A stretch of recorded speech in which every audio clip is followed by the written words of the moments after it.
Hello everyone. This week I received a question about anxiety and panic attacks, and the question from a viewer was, how do I overcome anxiety? So I'm going to answer this question in two parts. But the first thing that I wanted to say, I wanted to have a little side note here about this question, and that is the energy that I'm perceiving from this question is an energy of rejection or fight. So when we use words like overcome, so when this viewer asked me, how do I overcome my anxiety?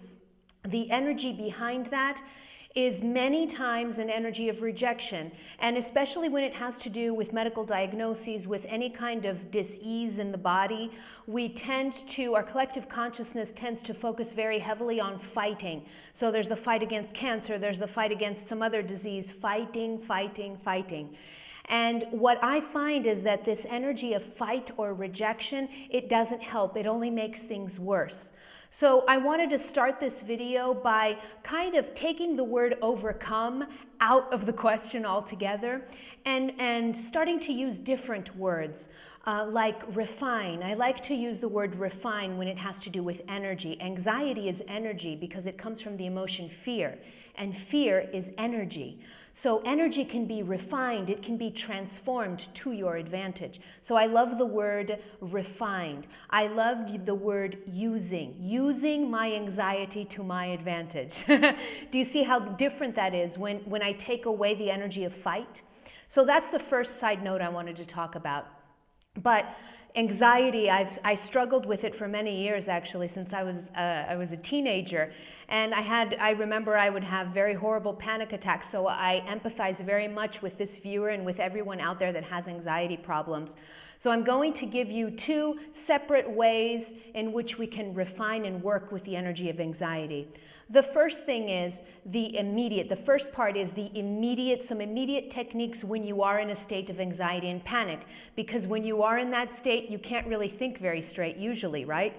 So what I found over the years that worked really well for me were two simple techniques. And basically what these techniques do is they decrease the activity of your sympathetic nervous system, which is that part of the nervous system that's responsible for your flight or fight response. And that's the part of the nervous system that induces panic. So in order to decrease the activity of that sympathetic nervous system, we need to increase the activity of its opposite, which is the parasympathetic nervous system. And how do we do that?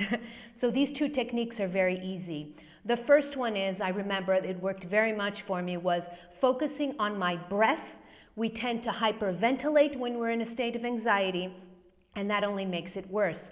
So what I used to do was I would focus very strongly on lowering the frequency of my breathing, specifically focusing on the exhalation component. So I would take a deep breath in and I would focus on exhaling very slowly, very, very long exhale. Focus on exhale to decrease the hyperventilation of your lungs, and you'll immediately feel a difference. The second thing that I used to use all the time is humming. Now, why does humming work? Humming activates the vagus nerve, and it's a really big nerve that's part of your parasympathetic nervous system. And the vagus nerve is connected to your vocal cords. So every time you hum, your parasympathetic activates and your sympathetic nervous system decreases. It brings you a sense of calm. So there you go. Two immediate techniques when you find yourself in a state of anxiety. Now, when you begin to calm yourself, then we're going into the second part of refining anxiety.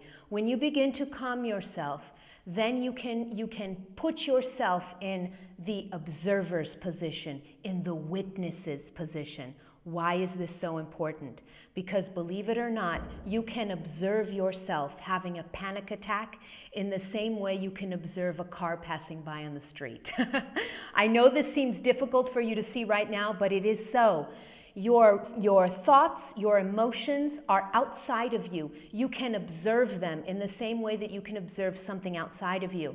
Once you bring yourself down into a state of more calmness, you will realize that you can train yourself to become more and more observant of your internal environment And as you separate yourself, as you become more and more of the witness, you'll notice that the panic attacks, they tend to not even reach panic attacks. Anxiety starts to decrease, and you start to have less and less and less panic attacks. Now, going back to that side note I said in the beginning, the reason that being a witness to your anxiety is so important is because the more you separate yourself from it, the less your ego is identified with the panic, with your feelings that you're going to die, that something's wrong, that something should be different. All of these energies, they kind of create a sense of attachment from your ego. The more you separate yourself, the more you observe your internal environment with separation, the less you fight against anything.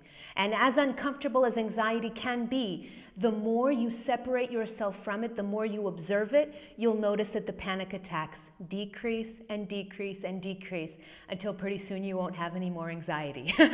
I can report that I haven't had any trouble with anxiety for about 2 years or 2.5 years. So this work was miraculous for me in learning how to refine the energy of fear and anxiety within myself, and I hope that these techniques help you out. I hope I've answered the question that this viewer posed on anxiety. If you have any more questions about anxiety, if you want me to get more specific, you know where to find me. Shoot me an email at info@christina-lopes.com. And don't forget, I'm also leaving a link to my new book that I just launched. It's still going on, the crowdfunding campaign. And if you want to learn more about the book, it's called Walking with the Masters. Go ahead and click on the link that I'm leaving here. Any support that you could offer would be amazing. Thank you so much, everyone. Have a great week.